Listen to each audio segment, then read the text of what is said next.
করো। দুজন একে অপরের দিকে তাকিয়ে হাসল। তারা বুঝল যে এই বোতলটা তাদের বন্ধুত্বের প্রতীক।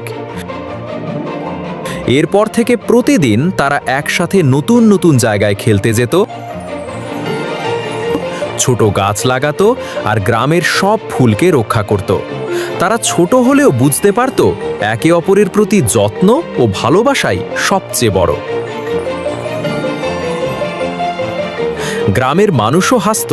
তারা বলতো, এই দুই ছোট বাচ্চা এত ভালোবাসা দেখায়। বছর কেটে গেল।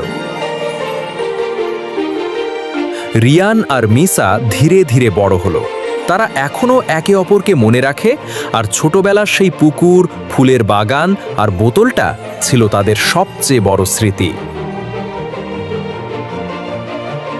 শিক্ষা: ছোট বয়সেও ভালোবাসা, বন্ধুত্ব এবং একে অপরের যত্ন সত্যিকারের অনুভূতি গড়ে তোলে।